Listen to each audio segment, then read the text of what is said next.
Hey guys, and welcome back. So today was really the day of two things. One, it was a SPI sympathy play day. It was super weird. Everything from SUNW, POLA, got PECK. I don't know. I feel like a plethora of other tickers that were all moving pretty much on no catalyst just because of SPI's crazy day yesterday, 4,000% mover.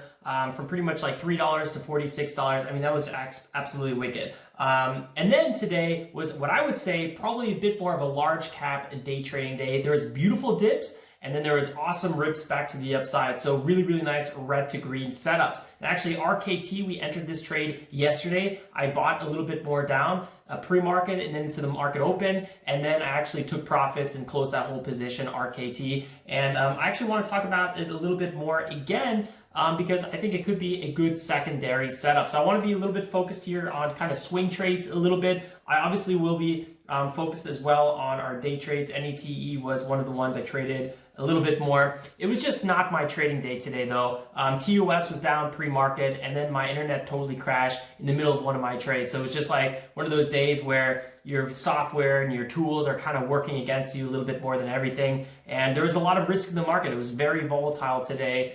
So I'm walking away green. I'm happy with that, but I feel like at the same time, I left a lot of money on the table today. It is what it is. So we'll get into the recap now. Don't forget to drop a like, guys, if you enjoy the content. I really, really appreciate it. And if you want to learn more, especially about the swing trades, don't forget to subscribe and hit that bell icon to join us on the live streams. They start every morning at 9:15 a.m. Eastern Standard Time. Can't wait to see you there. Let's get into the charts now. Hey guys, so today was absolutely crazy. I mean, I personally was having issues across the board, and it started off today at around like 6:40 a.m. Eastern Standard Time or something like that for 30 minutes. TOS was not responsive, didn't work. So that threw me off totally. And you can see here with AIM, we'll talk about this one in a second. I was having I had to move my orders on the web, so made their website orders.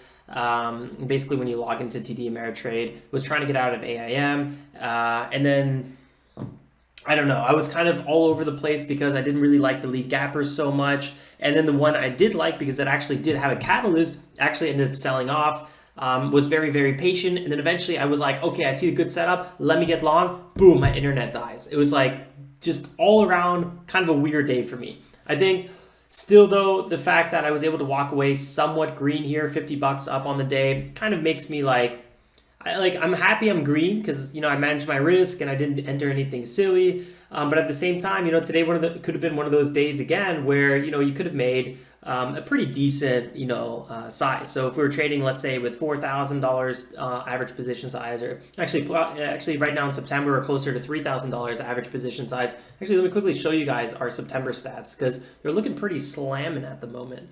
All right, so I got the stats right over here, just pulled them up, and actually, hold on one second. If I can do you think I need to zoom in here just a little bit more? And I don't know if this is too zoomed in, but here we go. So overall, I didn't import any trades, obviously, from today. This is all yesterday's trading. So pretty much from the beginning of September till yesterday, which was the 23rd.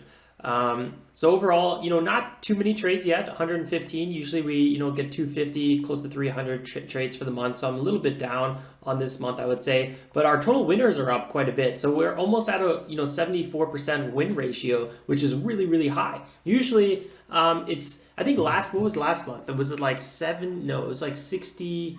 I don't know. I kind of forgot. Check out the recap video on the monthly recap. But I think it was in the 60s.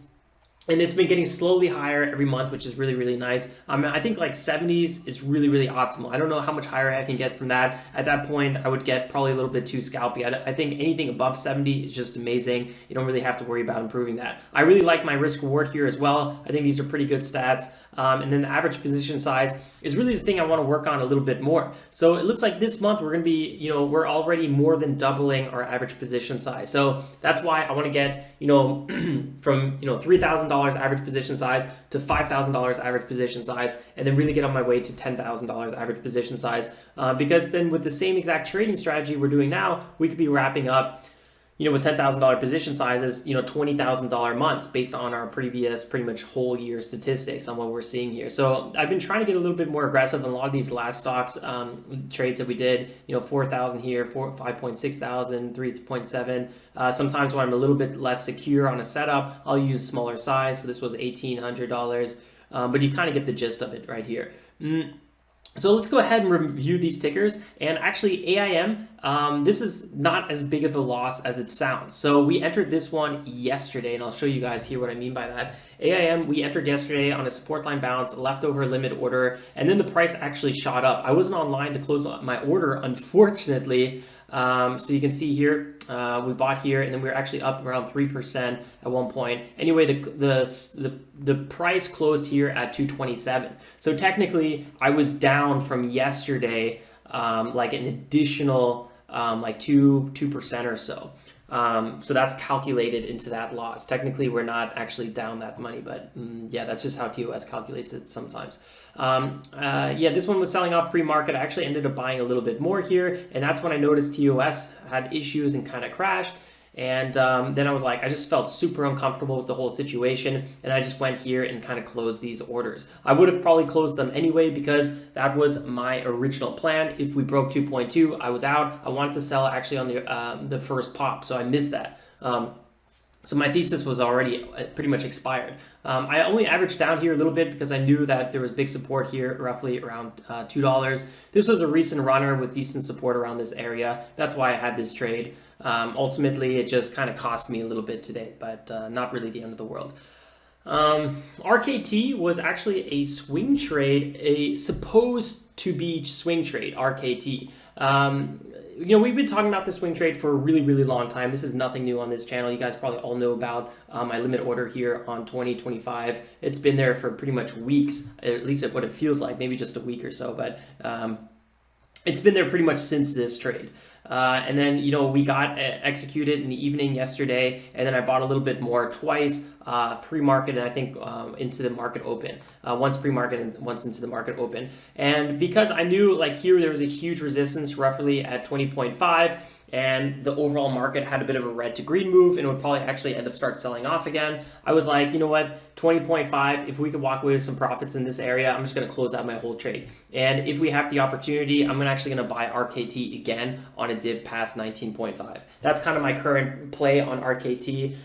Where do I think RKT is going to go? Well, I think this is actually a pretty decent long-term setup. Now, I'm not going to talk too much about the fundamentals, but this is a recent IPO, and we have huge support roughly at 17.5. I oftentimes see companies retest their IPO levels.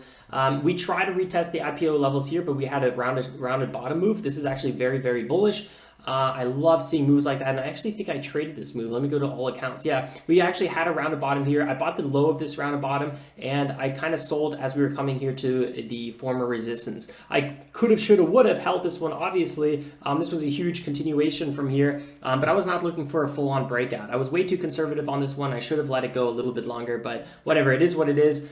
So now I'm going to be looking for kind of a second dip here in this area and look for a second move to the upside. I do like RKT. I think it's going to be a really nice potential investment. I think a lot of people are going to just kind of accumulate on this one. Market's just kind of selling off right now. These are good time to buy as dips. So I really do think RKT is something I would like to look into a bit more long term for sure. So for now, let's see where it goes from here. And if you guys are curious, don't forget to join the live streams. We go over swing trade positions every single day, usually starting around 10:30, and we start, day trading. The stream starts at 9:15 a.m. Eastern Standard Time every single day. The market's open, but then usually around 10:30 we stop day trading. We go to swing trade. So this is one we talk about a lot. Don't forget to subscribe, hit that bell icon too, and join the community. Join us on the next live stream. I think you'll absolutely love it. Yeah, so that's everything for this one, RKT. And the last ticker, really, NETE. Well, I don't know what to say. Actually, wait, hold on. There's actually two tickers. ADT. Kind of forgot to talk about this one a little bit. Oh, that's because I'm officially back in the challenge account. Actually, it's unlimited. Let's go back to the unlimited account. So NETE. Sorry for that little confusion just now. NETE. Oh, look, that perfectly happened there. So on the live stream, we just were talking about, this being a bit of a 5-minute flag pattern right here. We actually broke out from that, had a nice little pull flag. Consolidation broke out again, hit that $12 perfectly. Yeah, we were just talking about this, but unfortunately I didn't trade it.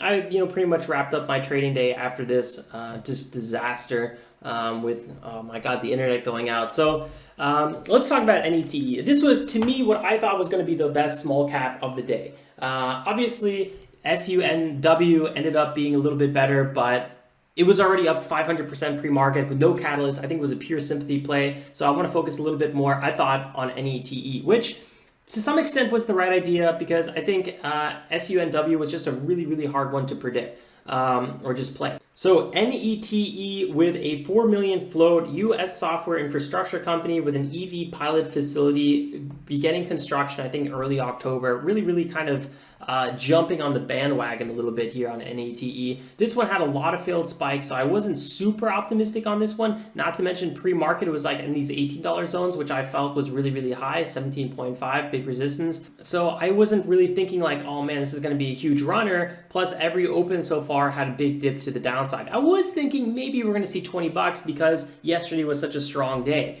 But nope, we, pulled higher or, the market opened and this thing just absolutely fell off a cliff. We had one kind of nice trade here on this one, started accumulating here a little bit in the 48s and sold here on that quick first pop to the upside, made 50 cents a share on this one. Not the biggest position size, but, close to $3,000, so it was okay. Pretty happy. This is really the one that paid the bills.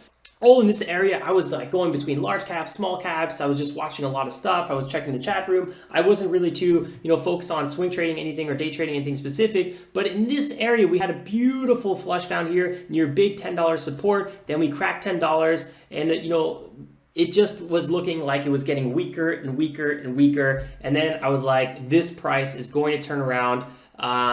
So I started buying at 976. The problem was right when I clicked my first order, and I was going to click a few times. So I basically had 100 here, and then I was saying join the bid, and I was also just clicking here, right?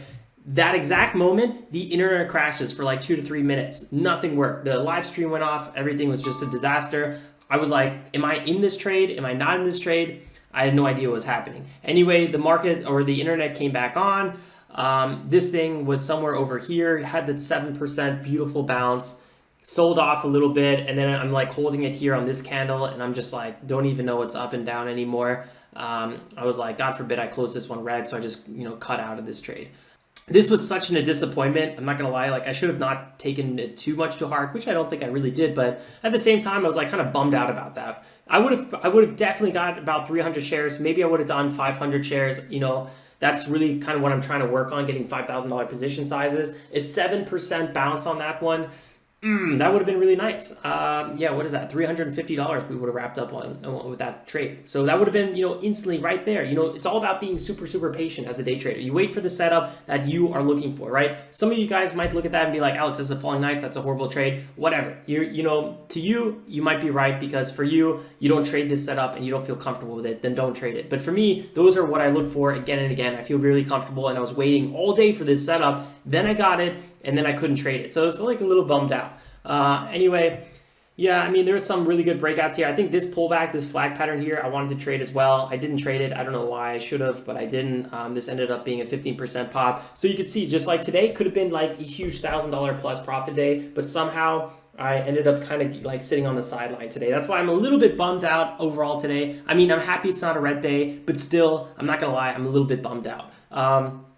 Yeah, SUNW, I mean, crazy ticker today. I absolutely don't really understand why this one's up. 16 million float, U.S. solar company. There was even an article that this is just a sympathy play. That, I think just traders are generally hungry.